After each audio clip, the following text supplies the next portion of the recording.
Back again is one of my favorite guests, Ben Penserga.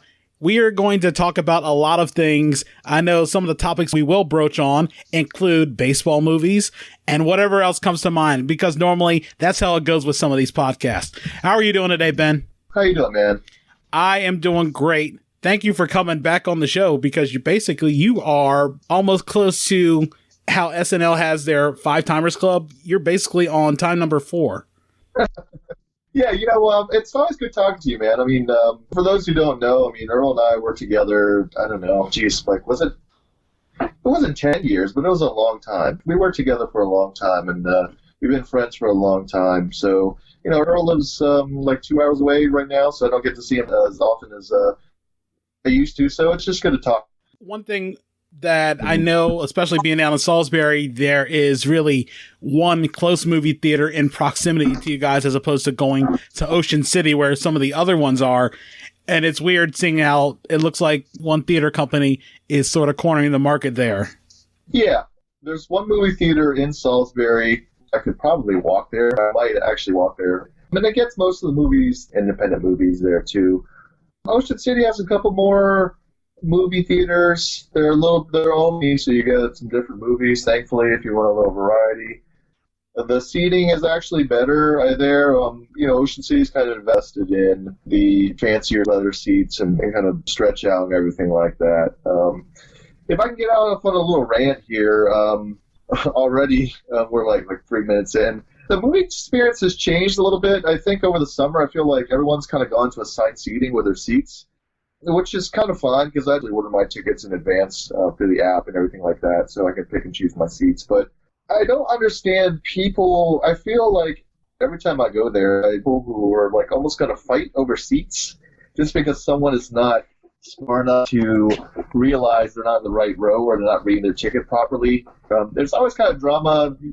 The John Wick movie that we went to a couple weeks ago in Ocean City, it was the same thing. I think you're in my seat, and then just people standing and milling, and it gets heated. I don't know why. It's just a ticket, and again, it's pretty easy to solve. You just whip out the ticket and match your row and number to the corresponding seat. But I don't know, man. We're in a different age now.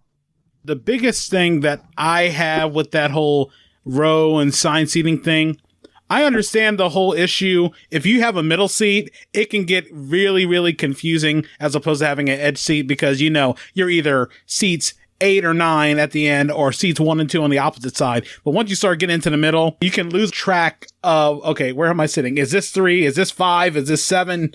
Those things can get a little nuts, because even with the numbers on there, do you think maybe this is for the seat to my right? Because it's weird how they have some of those seats designated. Yeah, and I think, obviously part of it is just we're not used to it, and we're probably not used to it where I am. Maybe in some other cities where, you have some movie theaters that have always been assigned seating. I don't know. If we're going to have a learning curve, it's all good. Just take it easy, man. You don't need to fight over it. It'll be solved. You'll see the movie. It's all good. You got a ticket. You're in there. And just being up in Newark, seeing that within I'd say maybe 10, 15 mile vicinity, there are at least 5 movie theaters. One in Glasgow, the old movie theater where they used to show the Rocky Horror Picture Show near the university, that's been renovated and redone. There's a Cinemark, and then there's a few that are not in Wilmington proper, but on the outsides. And I feel like that allows you to have a little more diversity, especially one's sort of a locally owned. Then you got the Cinemark, you have a Regal, and you have AMC. And there, you're not having the market cornered by just one place. I haven't been to Newark in a while. They redid it, but it's a new ownership. The old peak that came out on that movies thing where the little marquee would have been, it's gone. It's sort of a flatter look now, but it's locally owned. And they still have the 5 theaters, and they have like a lot of different discounts and specials for nights at the movies, especially Tuesday night. I watched a lot of movies in college at that movie theater. The one on Main Street definitely, I saw a lot of good, bad movies there. I saw Double Team with Jean-Claude Van Damme and Dennis Rodman. I saw Space Jam, so that was kind of cool. That one only sucks because we didn't have cars back then, so I came out of the movie theater and it rained, so I had to walk all the way in the rain, and that wasn't too fun, but Space Jam was fun. Mars Attacks, there's just a lot of movies I've seen there. A lot of bad movies, actually, unfortunately. Those are the ones you would hit up, that one. Christiana Mall, and the other one, like I said, that's kind of, I think it's like $8.96. I don't know. Yeah, is that like down towards Glasgow? Yeah, that might be the one. Yeah, that's the Regal Cinema there. Of course, the one in the mall, that's Cinemark. And in that plaza now where the movie theater on Main Street is, I don't know what was there when you were there, but now, of course, there's a sushi place, there's a poke place, there's a farmer's market, the Brazilian steakhouse, a Goodwill. It was kind of, those, like the strip mall part was still kind of transitioning, I guess. I think there was like a newsstand there and, a liquor store and some other things, but it's been a while. I have good, memories of that place for sure. But it's just been a while. It's just the experience of it still that I appreciate. There are a lot of movies that you can Netflix or you can just come on, Blu-ray or, stream it on your phone or your TV or whatever. But just like sitting in the movie theater for Infinity War game, there's a collective experience of it. You're hearing the cheers and peeping and having a good time.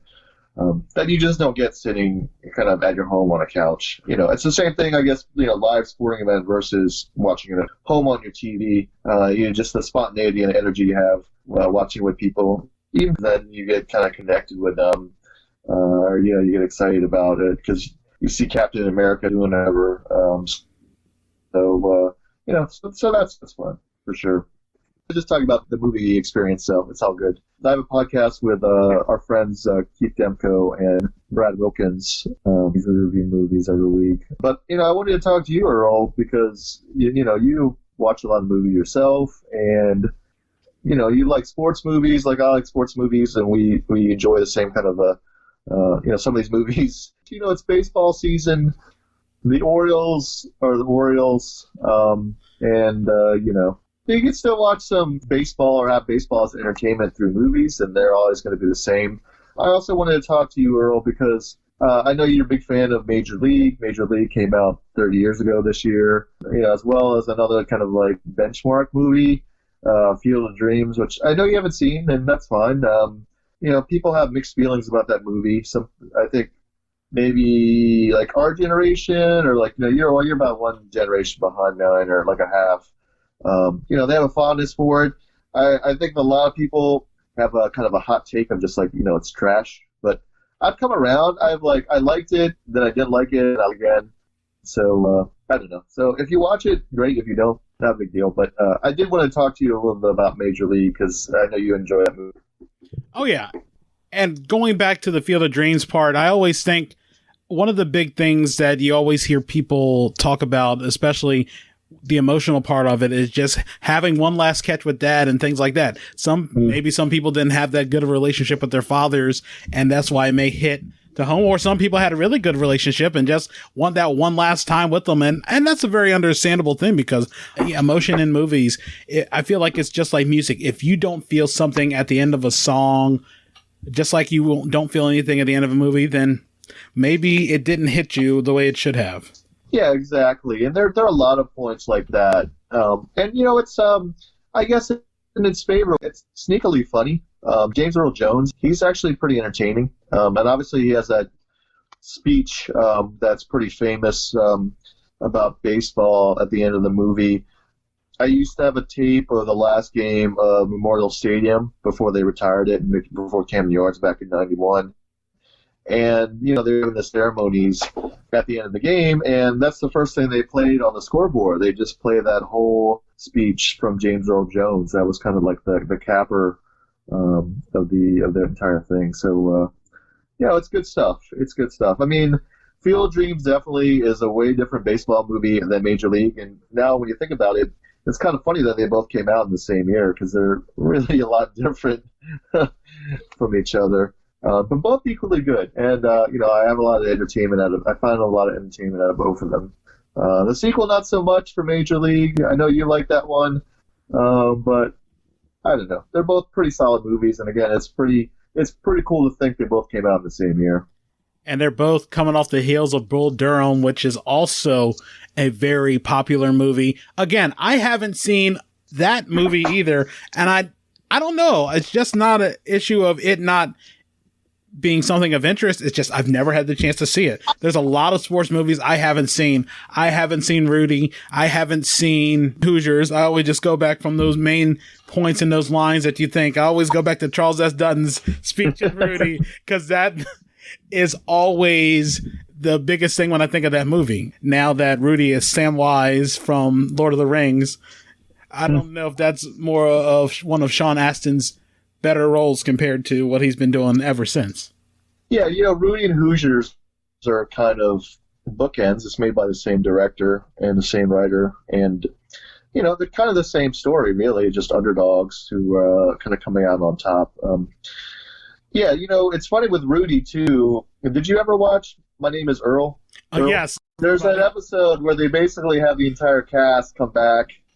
Kelsey Ross, who is Dan Devine, who's kind of played as the heavy in Rudy, and there's also one of the kind of so townspeople in Hoosiers. He comes back, and Charles S. Dutton is in there. It's pretty funny. I mean, obviously, you appreciate it on a different level if you've seen Rudy. So those are good. I mean, as far as sports movies go, in baseball movies, we were talking before we started recording, and I was looking at a list on Wikipedia of baseball movies, and I don't think I've really seen a baseball movie prior to '76. Bad News Bears. I mean, obviously I didn't watch Bad News Bears in the theater, but that's about as deep as I go back there. So, we talked about, I haven't seen, Pride of the Yankees or, what are the ones like Bang the Drum Slowly, right? That's a baseball movie. Yeah, Bang the Drum Slowly, and the original Jackie Robinson movie where he played himself. Yeah, and I guess there's an Angels in the Outfield from 1950, which I didn't know until I just saw the list. Yeah, I had heard of it, and I think it's probably nothing like the other one. Who knows how similar it is? Just going by basically the Disneyfication of some movies. Yeah, I wonder how close to the original that the Disney one from '94 was. That's one I've never seen. Did you like it? Yeah, I liked it, and especially as a kid, that was really the spate of all the kids' movies. Little Big League, Rookie of the Year. It's a mix of ridiculousness and a little serious notes, especially with Joseph Gordon-Levitt playing the kid trying to have his family get back together, praying to God that the Angels can win the pennant. And Tony Danza has a pretty good role in there as Mel Clark. Yeah, and I look back at the cast, it's kind of a murderer's row of people who would later have really good careers. And Matthew McConaughey's in that movie, right? Adrian Brody, too, is in that movie. Yeah, Danny Glover. Yeah, Danny Glover. So, I don't know. It's good. The 80s and 90s, right, was kind of this, become into the sports renaissance, maybe going up into the 2000s, where there's really a lot of sports movies. And I think we talked about this in the last podcast, that, Disney really kind of mastered that formula. It was kind of there are a couple of them. There's a kind of fantastical one with the kids that's very Disney-esque, or just funny, I would say that one, and Rookie of the Year, right, are a little bit more fantastical. And then the other one you would have is Coach, who kind of gets the team straight, who have all been acting out, and that's Hardball. Yeah, I just thought about a whole bunch of other. I forgot Little Giants. If we're going to talk about Disney sports movies, we cannot forget The Big Green. I know in a previous podcast, Mark Demora asked me about The Big Green. I'm like, I don't really remember The Big Green. Of course, I forgot Sandlot. That's around that same time, too, with Angels in the Outfield and Rookie of the Year. And if we're going to talk about Disney movies that are sort of fantastical, Air Bud. The Air Bud series. Yeah, Air Bud is actually, I haven't seen any of those. I know people like them. I know they, in a weird sideline thing, I know sometimes when you watch movies, you'll see posters of Air Bud in people's rooms, for kids. And I think they said part of that is because there's no likeness issues there, because it's a dog, it's not a human. So, you have squabbling over, I don't know, Tom Berenger's likeness over because he's in Major League. But you like Major League, You haven't seen Field of Dreams. Like, why don't you talk about some of the baseball movies that you like? I have a little list here, but I'm interested to see what your take is. I think there's a couple that we're going to agree on. There may be some like low-key underrated movies. But, yeah, besides Major League, what other baseball movies do you think are good? Or would you recommend? Let's see. Especially, I guess, one movie, I'm not sure if you've seen it. It's mid-90s. It was a HBO-produced one. It was called Soul of the Game. The Negro Leagues, Delroy Lindo, Blair Underwood as Jackie Robinson, and your boy, Michael T. Williamson as Josh Gibson. William T. Michelson. Yeah, that's a pretty interesting story. It's, again, it's been so long since I actually seen the movie, so to compare that to the legends of those guys and, comparing that was my first movie that I saw with Jackie Robinson in it, and compared to 42, I like 42. 42 is pretty solid. I haven't seen that one. That's on Netflix. I need to see it, I think, before it goes away, and obviously, Chadwick Boseman is kind of blown up. Minor spoiler alert, they reference, I believe, Cleon Jones in that movie. Oh, yeah? Yeah, Cleon Jones of the Mets. Yeah, it's a very interesting thing. It's like, I didn't even think anything of it. And that's pretty cool. But I'm trying to think, other baseball movies. Oh, I like For the Love of the Game. Talk about a Costner movie about baseball that I have seen. That is one of them. That's one I haven't seen. Do you like it? I think people say that's an underrated one, right? And like Costner really... gets that kind of like aging pitcher who's kind of in his last hurrah. Yeah, and I like how they, throughout the game as it goes along, it intersperses things that's going on in his life throughout the game. It's like you'll see a moment, then it'll take him back out to the mound. And as he goes through throwing that, I'm not sure if it was a perfect game or no-hitter. Spoiler alert for anybody who haven't seen that movie.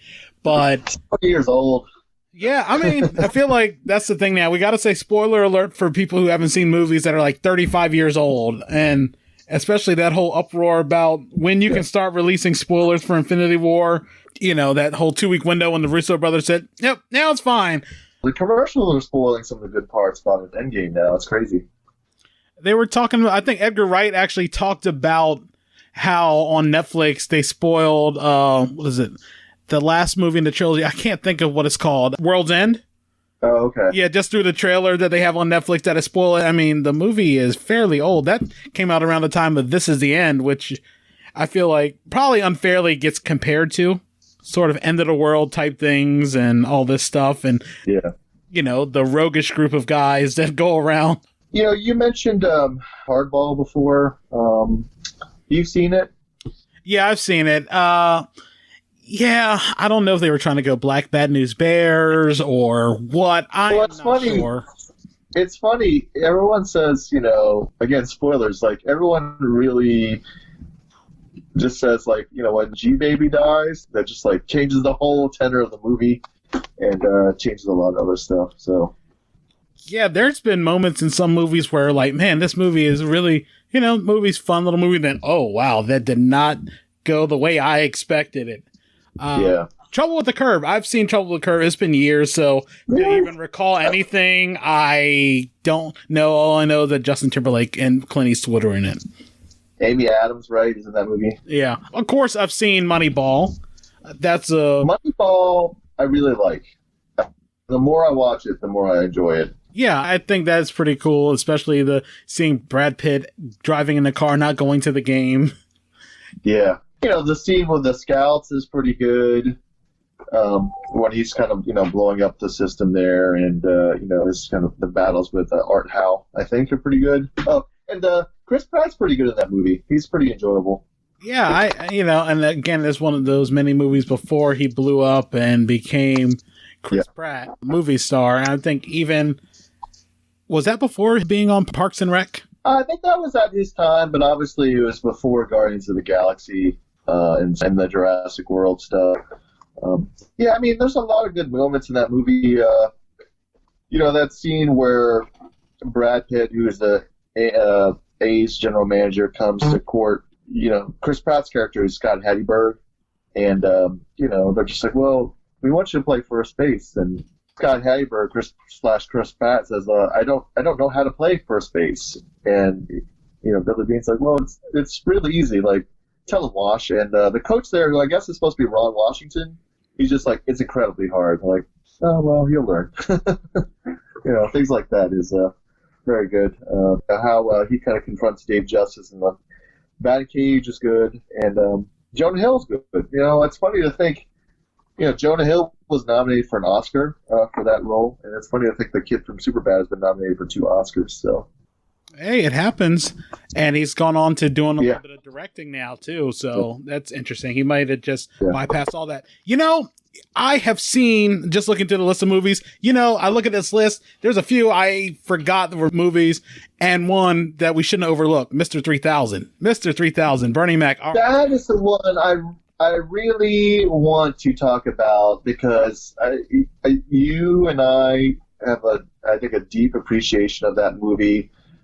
Bernie Mac, for those of you who don't know, Bernie Mac is he's a very good baseball player. He played with the Milwaukee Brewers. He got his 3,000th hit, basically, and then he retired. And that's his whole shtick. He's got 3,000 cuts, 3,000 blah blah. He has this entire shopping mall where it's about Mr. 3000. They find out later on that they've incorrectly counted the number of hits he has, so he's Mr. 2997, I think. And then so he has to come back, and he's probably been retired, I don't know, 10 years, and he comes back and tries to get those hits, and hilarity ensues. It's a good movie. I like that one, and it's very realistic too. What I always appreciate about Earl is that like Major League, right? It's just like we're going to win the pennant, right? We're going to win the division. We're going to win the pennant. Bernie Mac and the guy who plays the superstar T-Rex Pennebaker, they just want to finish in 3rd place. They're just like, man, we can get 3rd, man. If we can win these games, we can finish 3rd. We do strong. So I just like that. I mean, Bernie Mac, R.I.P. Gone too soon. He's just really enjoyable in that role, and he's kind of built for a guy who's like, he might have been a good baseball player, but definitely is like, kind of paunchy. I guess his shape is kind of a less athletic, like Tony Gwynn at the end of his career. I don't know what to classify. I think, he wasn't Tony Gwynn shape, but he was, I guess, an aged 40-year-old guy. I mean, I don't know how to best describe what. Yeah, no, I just he kind of, he, it's like everyone nowadays, these movies, everyone gets super fit. You're playing a superhero, you're a baseball player, you got 89 abs and everything like that. But Bernie Mac just played Bernie Mac as a baseball player. Angela Bassett's in that one. It's a good movie. I like it. It's directed by Charles Stone III, who did those What's Up commercials in Budweiser in the early 2000s. And he also did the Uncle Drew movie that came out last year, which, again, for what it is, it's a pretty entertaining movie. Oh, yeah, that's true. You know what? I also thought about other movies around that time. I'm starting to look through the list. I saw The Scout, but I didn't at the time. I was too young to really understand it, so yeah, I've seen The Scout. I saw half of The Natural. I was one day, I had it on MLB Network. I was watching the movie, and then I had to go to work. So I'm like, damn, I haven't seen the rest.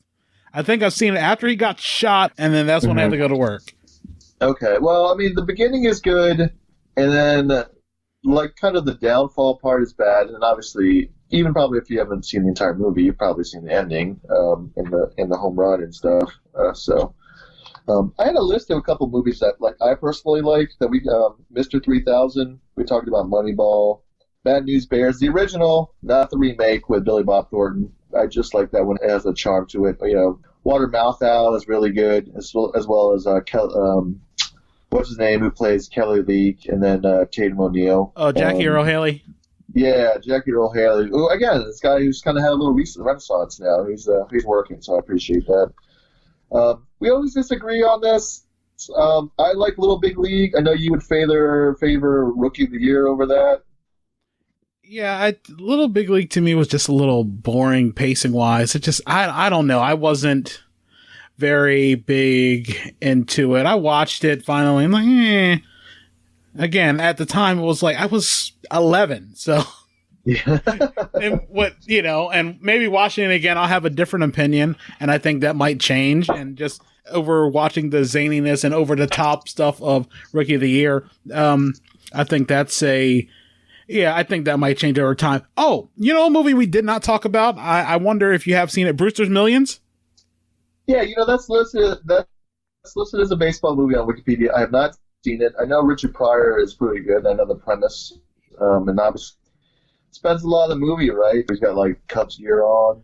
Yeah, and he plays for a minor league team. Maybe it's an independent team too. So actually, I think it might be New York. Yeah. Yeah, I think it might be more New York because I think some of the stuff takes place in like New Jersey with the team that he plays for. There's another movie that has Billy D. Williams, Richard Pryor, and it's called The Bingo Long Traveling All-Stars and Motor Kings. That's 1976. Okay, I don't know that one. That's interesting. Maybe that's like maybe the old barnstorming days and Negro League, barnstorming days. What about the Sandlot? Right, I've done some of these sports lists, and I never really leave off the Sandlot, and I always regret it because that's a pretty good movie. Oh yeah, that's a good one. Yeah, especially at the time, that's like sort of fits my age group, especially I can't remember what year if it came out. What 90? I think 92, 93 or 94. Yeah, I liked it definitely for what it was, and just especially, I thought it was pretty cool. Especially the commercials, you see like the big monstrous dog, and then at the end they just overplay it, just maybe because it's youthful exaggeration and things like that. Oh, another movie I'm starting to look through, Cobb. It's been a very long time since I've seen Cobb. I was maybe like. Again, that came out when I was 11, so I probably 94. It says, back in 94. Back in 94. That's one that when you're flipping around like MLB Network, there are parts of it I've seen, but I haven't watched the full movie. But I guess Tommy Lee Jones is pretty decent as Ty Cobb, I guess. So, what other ones do they have? Or yes or no? And if you like it, A League of Their Own. Oh yeah, I like A League of Their Own. That's apparently that whole string from like 90 to 95. Tons of baseball movies came out. I don't know what made that so important, especially the early 90s. Basically, there's a string of movies from 89 to 95. Tons of movies. And we've named most of them. There's a couple others I see on this list that, wow, we hadn't even touched. And that's not even including Major League 2 and a few others. Wanted to go back quickly. We talked about Kelsey Ross was in Major League. He played. Yes. He was the crafty veteran who used basically like a Gaylord Perry type, using all different types of things: Vagisil, Vaseline, Bardol. Use a little jalapeno to put a little edge on the ball. Are you telling me that Jesus Christ couldn't hit a curveball? Oh, man. Oh, gosh. Looking at it, the older I get, man, that movie is a lot better, especially the lines about playing third base, like the Matador, Wesley Snipes as Willie Mays Hayes. I'm surprised they've been talking about it for years, doing a follow-up to Major League 2, since number 3 does not count. What else do I have that, we talked about a lot of them. Let's see here. One that I also like a lot. Have you ever seen 61 with about the Maris Mantle home run race with the Crystal and is it Barry Pepper and Thomas Jane? That's another one that's really good. That's just a good baseball movie. Yeah, and it's just crazy to see what Roger Maris went through, the clump of hair that was falling out and things like that. And I feel like that was a really good way to at least memorialize and remember Roger Maris, that he went through a lot of stuff, especially because everybody wanted Mickey Mantle to break the record. Yeah. But you look at the statistic anomaly, we always talk about Brady Anderson and his magical 50-home season. I'm not saying it's steroids. I'm just saying in baseball, statistical anomalies happen. Mm-hmm. Then we have a couple of guys that maybe hit like 5 or 6 home runs one year and all of a sudden hit 20 or 30 and then never hit double digits again. Yeah, there's a bunch. I mean, you just really have that one weird year. Sometimes you can explain it.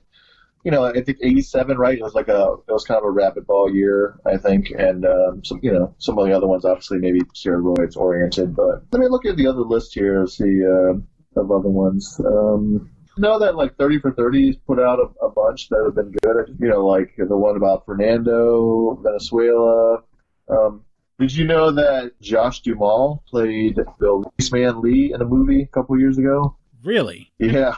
That was a funny one, too, because, Josh Duhamel is right-handed and obviously Bill Lee is left-handed. So They did it old school. They shot everything and they flipped it. So Josh Duhamel would pitch right-handed, but if you read his jersey, it'd be backwards, and then they just flipped the shot, so he'd look like he'd be left-handed. Didn't Bill Lee actually pitch with like a spaceman uniform on at one point? I remember seeing that. He did. Was that an exhibition game or a legit game? I can't remember. Oh, yeah, The Rookie is a Disney one. Have you ever seen that one? Dennis Quaid? I can't say I've seen it. I saw all the trailers for it, but... Yeah, there's a bunch, and, I think... I didn't know there's a documentary on Han Greenberg. You mentioned, what was it, Soul of the Game, which is a good one. I think before we started recording... They listed on Wikipedia, I don't know, it's kind of half and half a baseball movie, The Fan, with Robert De Niro and Wesley Snipes. Did you ever watch The Babe with John Goodman? I did not, but I heard people just tore that movie apart. You mentioned The Scout. Ed is a baseball movie with a monkey. Yeah, that was awful. That was enough said about no realism to it. I mean... The other guy, Matt LeBlanc. Yeah. Yeah. Throwing 105 miles per hour. Yeah, come on, man. I really believe that. Yes, I'll even suspend disbelief and let the monkey play third base, but not throw 105 miles per hour. I was thinking about when I was looking at this list, I think you and me need to write this, or somebody. We need to write the small rec equivalent of Kenny Powers, Eastbound and Down. I think that would be a good movie or series, I think. Because, Earl is the, franchise creator of the time softball team. And, we played and managed for many years on the team. And, some wild things happened. Are we writing it for HBO or are we writing it for network TV? No, we can do HBO, so it could be pretty wild. Extremely over the top now.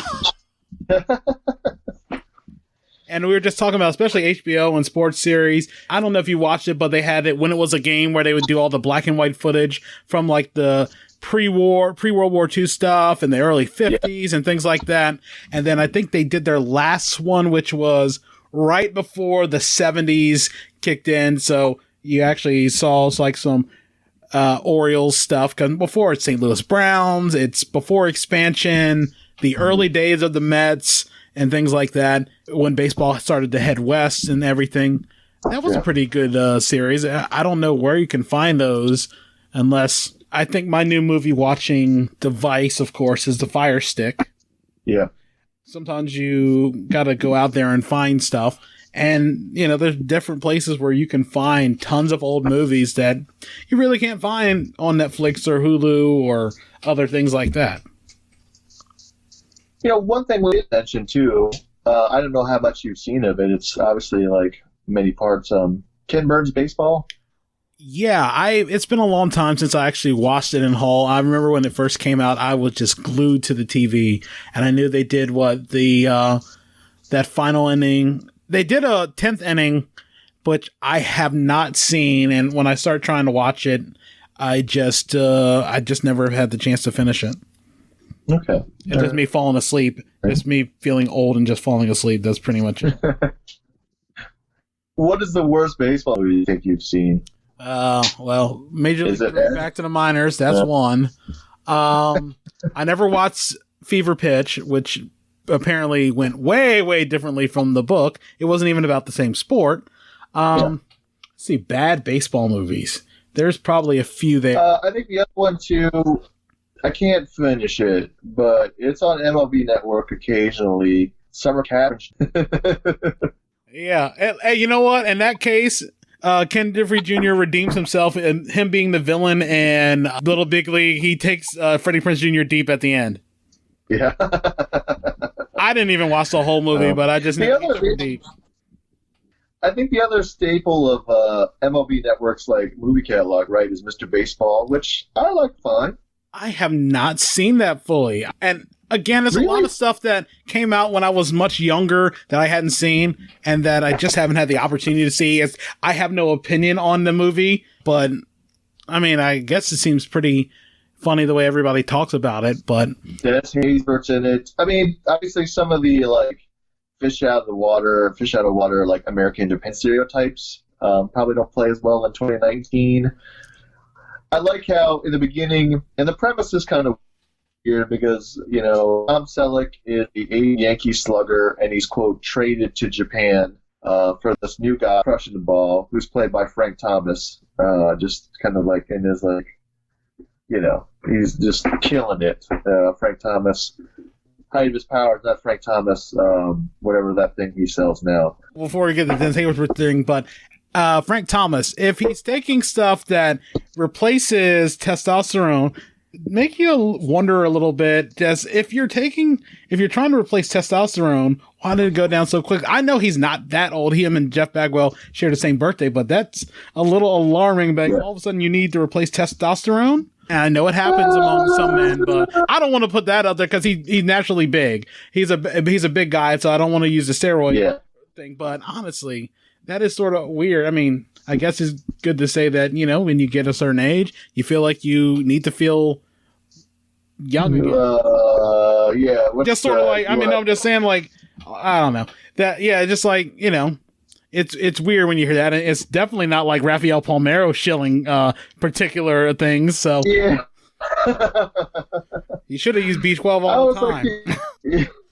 I was just like, you know what, Rafael Palmeiro, like, if you want to do it, then that's fine. And hats off to you, because I guess someone's got to do it, and you got paid for it, so do your thing. I liked Mr. Baseball. There's one line I always remember, and it kind of is a precursor of Stats, because like I said, Tom Selleck's character gets traded to Japan, and he's trying to justify, he's like, I still have it, man. Like, I'm still good. And he just comes up with this most inane stat. He's just like, I'm at the American lead in leadoff doubles in the ninth inning in August. I still got it, But I don't know. I mean, it's fine. I mean, in baseball movies, it's a good genre, and it's just entertaining. There's a lot of people, and again, it's because you have 25 people on the baseball team. You're getting a lot of young actors who hopefully will end up doing something later on, like we talked about with McConaughey or Adrian Brody. Major League, Dennis Hayes. I mean, there's a bunch of people. Obviously, I think Charlie Sheen and Tom Berenger were the biggest folks. 8 Men Out. We forgot 8 Men Out. Wesley Snipes was kind of on his. Yeah, 8 Men Out is a good one. 8 Men Out, good. I don't know if you were there. I mentioned 8 Men Out on Twitter just as baseball movies that I like. And I mentioned D.B. Sweeney, who's in that movie, and D.B. Sweeney liked and retweeted it, so that was kind of neat. Is it better than having Tate Diggs? Yeah, those are good. Yeah, yes and no. I was really disappointed because I tweeted at Chuck D. I was at the Smithsonian Museum of African American History last week, and there is a banner of Public Enemy on it, and like nothing from Chuck D. I was like, oh man, I thought we were friends, Chuck D. I followed you. But I mean, that's what it is. I don't know what it is about baseball movies that I like so much, and maybe the aesthetics of baseball, the baseball caps, baseball uniform, I'm drawn to. And again, the uniform nerd in me was really impressed.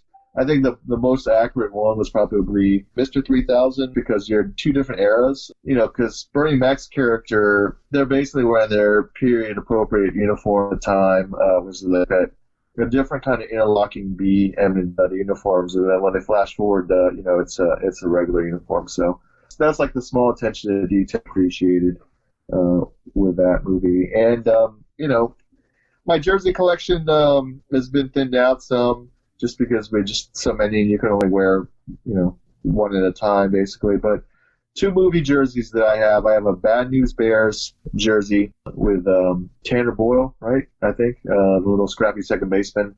And then I am like all out. I have the hat, I have the jersey, I have the baseball jacket. I just love the look of that. Baseball movie genre, I will always at least consider it. I won't always watch the movie, consider it. I never watched this TV show, and it got canceled after 1 year. But did you ever see that one in Fox with the female pitcher? Oh, Pitch. Yeah, we watched it all the way to the end. I feel like they put it on the wrong night. Yeah, I liked it. It wasn't too bad. It wasn't over the top. I mean, she wasn't throwing 97. She was like throwing in the upper 80s, if that. I mean, it seemed very realistic. I guess sort of a rebirth for Mark Paul Gosselaar showing up out of nowhere. Yeah, right. He's like the grizzled catcher, all-star, veteran guy. What's his name is in there, right? E from Entourage, right? He was like the team official guy who's kind of maybe too slick for his own good. I don't know. I mean, is there any movie that you would like to see that we haven't done yet, or anyone's story? Flipping through that list, a lot of people's stories have been told, maybe not in the last 50 years, but, old-timey movies. Apparently there's the Satchel Paige movie. We've been mentioning, Jackie Robinson has a couple of movies. We haven't had one I don't know if they're particularly interesting, like Willie Mays or... Oh, I haven't seen it yet. Earl, have you seen, Netflix and Lonely Island? They did the unauthorized biography of the Bash Brothers. So they're playing Mark McGuire and Jose Canseco. You should look at the YouTube clip. I mean, they kind of lean in a lot on the steroids part for humor. It's very Beastie Boys-esque with the music. But you might like it. If you like Lonely Island, and the opening song, or at least the one I saw on YouTube, they're rhyming with Big Mac. They talk about Big Mac, and then Fork, and then becomes Mork from Mork and Mindy, and all this kind of thing. I have to check that out. You talked about Willie Mays. That was going to be one of the people I'd like to see a bio on. A story on Willie Mays, and one on Hank Aaron. We have not seen one on Hank Aaron at all. Yes, both of those guys, definitely. The other one, too... I was looking, I was like, oh, that's interesting. There's a movie about Ron Laflore. He's before our era. He played in the 70s. He played for the Expos. But there's a TV movie about him who went to prison for a while and then, covered him, and he got out, played for the Tigers and the Expos.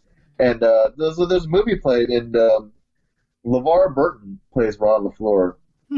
Interesting. I can't say I've ever seen it. I just thought of 5 people off the top of my head. I'd like to see a Frank Robinson movie. That'd be interesting. I'm not sure how far you could go with that or where you could go with that. That would be a good one. Yeah. Denny McClain would be interesting. I mean, if we're going to go to scumbags, we might as well pick Lenny Dykstra, too. Lenny Dykstra would probably be one of those guys that I'd be interested in seeing a movie about. A few other things would probably be 30 for 30. Maybe Mitch Williams and Joe Carter. That would be a good 30 for 30. Or how about Albert Bell, maybe? I don't know. Yeah, Albert Bell, yeah, that's a very interesting one. They actually did, on MLB Network, they always do those specials. They did one about Tony Gwynn, and it's crazy. When you see Tony Gwynn Jr., you hear his voice, and it's like, man, you're hearing Tony Gwynn, and it's just so crazy. And when you see that movie and the documentary, and it's like, man, it's just... seemed like a legit good guy. It's not like the perception that we all had about Kirby Puckett, and then you find out, oh boy, that he is not a legit good guy. And yeah, which is sad because Kirby was one of my favorite players. But yeah, I know there's some interesting ones. We're not thinking about ones. There's that one guy too. Someone wrote a story about him, I think. Do you remember this guy, Lyman Bostock? Yeah, you know what I'm talking about? Yeah, he got shot. He was just riding in a car and he got shot, and he had a lot of potential. Yeah, I like him, or like Mark Fittrich. I can't even say it with a straight face. Tito Martinez, but I couldn't even say it. Donnie Moore would be, Eric Shaw, one of those guys who they're interesting. There are a lot of stories out to be told, for sure. Oh, yeah, Bill Buckner. The other guy, too, obviously 42 and the other movie represent Jackie Robinson and him breaking the color barrier, but, what about Roberto Clemente, right? I mean, especially how he passed away suddenly. I think that would be an interesting one. Or, of course, we didn't mention, too, Pete Rose is another one, probably. That would probably be kind of wild. Maybe better as a TV show? I don't know. They did that awful ESPN movie, Hustle, with Tom Sizemore. Did you ever see the one, speaking of ESPN movies, did you ever see the one, Bronx is Burning? I did not watch it. I mean, I know they heavily hyped that up, but that would be a very interesting one to see. Yeah, it's crazy, especially now more, again, you hear some of the other stuff that came out that Reggie Jackson said that Billy Martin said, especially years later, that he used some very Especially when you think Billy Martin was the same guy that fought some guys in a bar when they heckled one of his black teammates. That was sort of like, well, that's sort of weird. I don't want to expect that to happen, but... Yeah. Yeah. Again, there's a lot of stories to be told, with that. Maybe there's some sort of like tell-all A-Rod book or A-Rod movie. I don't know. I'm just throwing it out there. They should have hit the iron while it was hot with the Jose Canseco movie. That would have been very interesting because, there is a lot of stuff. I guess now it's years later and those guys are retired and, well, nearly retired because Palmeiro was still playing at some point. I'm just thinking about probably in kind of our era, like 90s and the 2000s, like who would make a good movie? You could do one with McGuire, and kind of their weird turn. Barry Bonds, Ripken. Ripken. I don't know. Would the Ripken one be? With the Ripken, I just like. Obviously, I like Cal, but what do you think is interesting about him? Well, just like for a movie, everybody's going to talk about the streak, and that's one. That's one part. People overlook sort of him winning Rookie of the Year, all that stuff. Really, the fallout with him and the Orioles after they fired his dad, that's something that hardly ever gets talked about a lot. Guys thinking that he couldn't stick at shortstop. It's little stuff. We can go super over the top and talk about the fictitious Kevin Costner incident. Yeah, that's what I was going to mention. There's drama, how the streak, how he kind of blew out his knee during that fight. Was it the Bill Hasselman Mussina fight? Yes, it was. Right? It was that fight. We could always talk about the strike. And that's right. That could be the ending, right? About how he kind of like brought baseball back after the strike. That would be his arc. Or maybe even him hitting the home run at the All-Star game. That could be probably either where you end it or you begin it and just sort of go back with that. MLB Network, they're always good with their documentaries. They did one about the 94 Expos. I would like them to go in depth about the 94 strike. It's happened 25 years ago, and at one point, a few years ago, it felt like the labor peace is so good, but now that both sides are sort of warring with each other again slightly over little things, that 25 years of labor peace is probably the longest that Major League Baseball went the post-free agency era without lockouts. Yeah. We're talking about why haven't there been more baseball movies done? I think just in talking with you, maybe part of it is just we have become kind of rich with all these really decent and good baseball documentaries, 30 for 30 and some of these other things, and that's kind of sucked up the market, right? There's no, why watch a fictional version when you can just watch a really good documentary from 30 for 30? You don't have to experience some actor poorly throwing a baseball when you can just watch footage. Oh, yeah, and it's true, but I sometimes wonder that 30 for 30 only covers like a certain period. There's a need for a Kurt Flood movie. Yeah, that would be a good one, too. That would be a good one, too. I'm just thinking, what other ones... what other ones could you do that are interesting? There's probably a documentary about Hideo Nomo or Ichiro, the guys who were kind of the pioneers of for Japanese players coming here. We mentioned Clemente and maybe some of the main Latin players who kind of blazed the trail as well, but just kind of aren't as well known. We haven't really had some of these larger life figures like Ted Williams, right? I mean, Ted Williams, I know that part of The Natural is kind of based on him, but I mean, you can go into him being a fighter pilot in the Korean War and being wingman to, I think it was John Glenn, right? I don't know, one of the astronauts. Things like that. It's just, and his ending as kind of a thing. So. Yeah, I was going to say, even though he's not like a big name player, his personality, a Tug McGraw story. Yeah. Tug McGraw would be good. I just who else? I mean, some baseball players are kind of bland, or most baseball players are kind of bland, so it's just which ones? Because I don't, I'm just thinking like, who are the rock stars? Joe Namath. It kind of exemplifies in the NFL, right, in the '70s, right, the fur coats and all that stuff, and but like, who was the outsized baseball player? Most of these guys just kind of, they're very quiet. They do it with this quiet determination. But who are the guys who are just like? I mean, other than like Ozzie Smith, who's probably, just think of Ozzie Smith, but really there wasn't really much that went on with him that would merit a movie unless you want to do one about, a good Tony La Russa bio would be good because apparently he's nuked so many bridges with people. That would be interesting. Yeah, that would be a good one.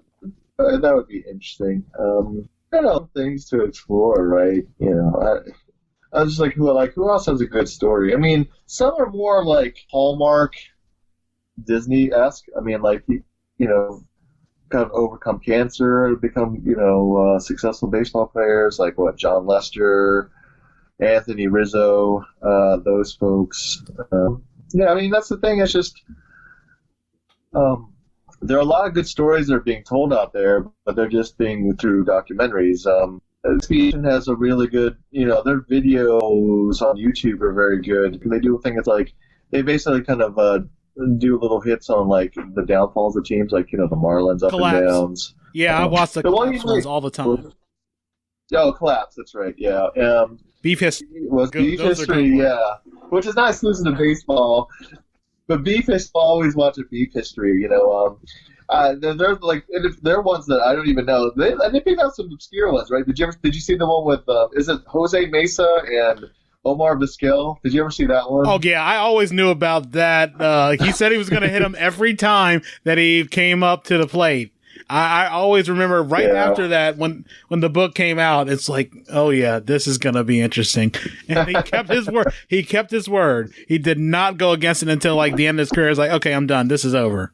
The one does too, the Mariners from 2001, right? And how they just never went over the top despite having all the Hall of Famers and that season where they had all the regular season wins. And then, the Jose Mesa, Omar Vizquel one. Right, they did one on A-Rod and Jeter, right? That's one. Yeah, that's Beef History. They did one on the Marlins. Yeah, I'm trying to stay away from the non-baseball ones because there's plenty of those that we can talk about. I'm surprised that there's so few baseball ones. The other ones veer towards the NFL and the NBA, and occasionally hockey. The Jeff Kent and Barry Bonds. Oh, yeah, that one just came out. Thurman Munson and Carlton Fisk. Oh, yeah, that one, Pedro and Mike Piazza, I guess, have a beef. Yeah, so salute to you, SB Nation, for Beef History, because it's very enjoyable. I'm waiting for Bo Jackson, Deion Sanders. That's got to happen. Yeah, I remember he wasn't very complimentary of Deion.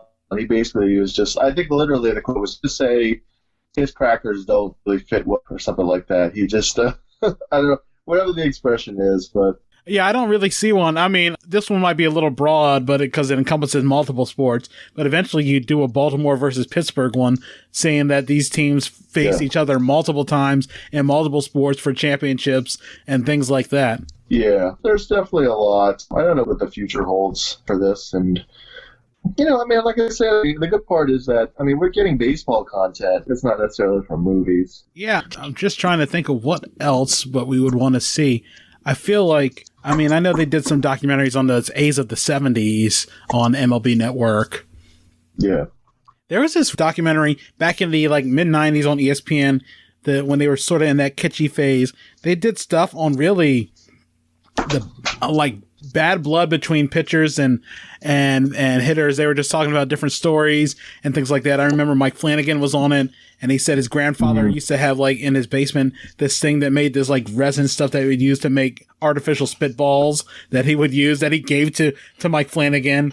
They talk about a story where one time, I think when Reggie Jackson was with the Orioles, a pitcher hit him straight square in the face and broke his glasses. I think they talk about that massive fight involving Juan Marichal and Roberto Clemente, where Roberto Clemente is going to hit somebody with a bat. There was a lot of stuff like that. ESPN was so different back then when they did some of their things. There's a lot of stuff that they don't do well now, but the 30 for 30 is among them. Yes. Just trying to think. They really haven't done that many other baseball-related movies because everything else sort of is, I guess, centric towards basketball and football. They're big money revenue sports. I do like the classy way, going back to Naked Gun, that when Leslie Nielsen died, they did the obituary for Enrico Palazzo.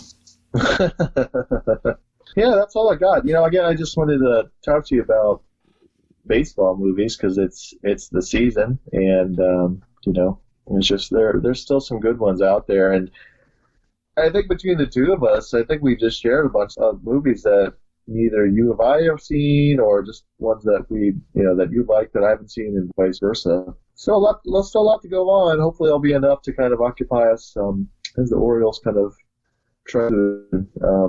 Do you think the Orioles are going to get 50 wins? I don't know now. I'm worried. They're on a pace for 50 wins, but nothing more than that. So back-to-back years with the number one pick. Hey, this is what happens when you got to trust the process. And I understand that. I already knew. Yeah. We know what we're getting into. This wasn't like last year where we thought, hey, they've got one more chance. Maybe they might eke in. Even if they won 88 games, they wouldn't have made the playoffs. But I would have rather had Elias running the team to orchestrate the rebuild instead of getting what we have and just hoping that the remnants of the Buck and Duquette era sort of helped them go along to rebuild.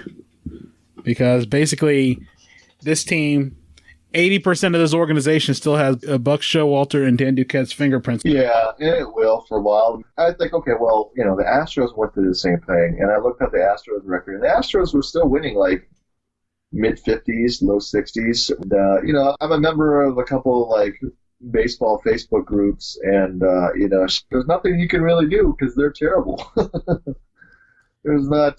I am surprised. I'm glad that Mancini is doing well. He's a bright spot. I know I was listening to some of the podcasts before, some of the MLB ones that I listened to, and they were just trying to be like, well, who is the Orioles All-Star going to be? And I guess it's going to be Trey Mancini. I want to say that, but the way things are looking, maybe Renato Nunez is starting to slowly have an outside chance. He goes on his hot streaks every now and then.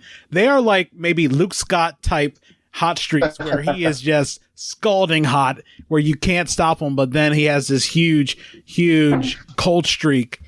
Yeah, he's as cold as Chris Davis when he's cold. Yeah, I think Luke Scott was the original Chris Davis, except Luke Scott was never that awful with the bat. No. He's never as good, and he's never as awful, but, yeah. But he could kill the Tigers. I think if there were Orioles guys who could kill the Tigers, it's Scott Erickson and Luke Scott. Those guys, whenever they faced Detroit and ever saw that Old English D, they just went off. Yeah. Before we start wrapping up, which is very underrated baseball, television, sports team, the MLB on CBS team. It's a really stealthy good one that they use for their college baseball coverage on CBS Sports Network and on CBS. And I think, NBC's baseball coverage game of the week, that was a pretty good one that they used in the mid to late 80s, early 90s before they bowed out of baseball on television. Yeah, I mean, the Baseball Tonight theme is pretty solid. Of course, I will always say that I think it's Gathering Crowds, which is the end theme to This Week in Baseball. That's always been, and I didn't know This Week in Baseball, the opening theme is, what game show is that again? Jackpot. Oh, yeah. But the kind of majesticness of Gathering Crowds, the end theme for This Week in Baseball, which that's still on, right? I don't know. It's like, I don't know who. They canceled it. That's like a product of a bygone era. Yeah, they canceled it years ago before they started doing this whole MLB players poll thing on MLB Network. Since I cut the cord, I really don't watch MLB Network as much anymore. That's one thing I did miss when we got rid of cable. But, I mean, there's still ways to watch it. I don't know. I will say this, going back to Orioles thing. The cool thing about being a season ticket holder this year, they've given all Oriole fans complimentary MLB TV. Oh, nice. I have the radio app. And I listen to that, and I still, I've had it for a couple of years now. But, the TV one is different, so I don't know. So what's the best giveaway you've gotten so far? Have you gone to any? Are you going to get the Game of Thrones Orioles bobblehead thing, which is pretty cool? I don't know, because with this new plan, they give points away to season ticket holders, but you can't add points. You just get certain number of points for being a particular tier member. We have certain points that we're thinking about getting. I don't even know. I want to go to the WWE night, but it seems like it's a weeknight, which makes it tough. If you have them on weekends, especially with low crowd, you might get people to come in. But for me, an hour and a half trip to Baltimore, if it were on a weekend, it would make more sense. Yeah. Speaking of wrestling and movies, did you ever see Fighting with My Family? I have not seen it yet. I heard your guys' review on it, and I think pretty solid. And I was just thinking, man, there are plenty other pro wrestling movies. Of course, there's The Wrestler. There's also something of the ilk of the 1980s style Body Slam with Roddy Piper, R.I.P. as well. Yeah, it was just so bad. If you ever get a chance, I think you would really appreciate this. There is a wrestling channel on YouTube called Wrestling with Regret, all W's, where they look back at all types of wrestling movies, some of them like ridiculously over the top and campy, and he just goes through it. And there was even a 1980s TV show on pro wrestling called Learning the Ropes with Lyle Alzado, where he is a teacher, full-fledged teacher, and he moonlights as a pro wrestler. But they use some of the legit pro wrestlers. That just sounds like a premise for like it's a movie, it's a sitcom within a sitcom. They're like, like learning the ropes. Like, what if you did this sitcom? We'll call it Learning the Ropes, and you're substitute teacher by day and then pro wrestler by night. I'm like, okay, all right. Yeah, that smells like 1980s printing money, enough money to snort cocaine, just like the 1980s was. That's basically all it was. And I mean, they use legit real wrestlers from like the NWA back then. So like the Road Warriors, I think Sting. But yeah, I'll have to send you those links just to let you know about those, because it's very interesting. They just got a whole list of movies, and some of them are like super stupid, and some of them are like over the top hokey too. Yeah. Like there's this one movie about this kid that wants to be a high school wrestler, a collegiate wrestler. John Cena's in it. Danny Glover's in it. Yeah, and it was just absolutely ridiculous. I mean, I didn't even watch it.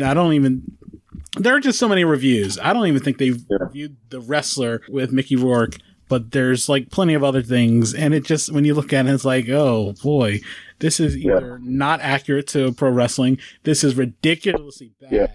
And most of the time, pro wrestling movies are super low budget. Yeah. Just, as we wrap it up, and just to circle back with our conversation, did you know that, what's Bret Hart's catchphrase? The best there is, the best there was, the best there ever will be. And what's that from? The Natural. Oh, really? I'll be damned.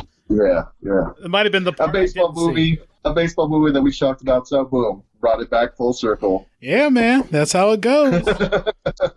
What are some ways that people can listen to your podcast and catch up with you guys and see what movies that you guys are going to see in the future? If you're still interested, and I haven't kind of turned you off of my voice, it's Movies and a Meal. We do a weekly podcast. We review movies over a meal. We don't necessarily talk about the meal. Yeah, it's three guys who are basically, we have our own kind of like movie club. We would do this anyway if we didn't have a microphone, but we just happen to put out a podcast. It's on iTunes and Podbeam. You can email us at moviesandamealog@gmail.com. And, we'd love to hear you, so that would be cool. So, we talk about different things. We try to be pretty current, so, we'll see the movie over the weekend and, record that Sunday. Godzilla's on the slate, and also, just depending on when you hear this, X-Men Dark Phoenix.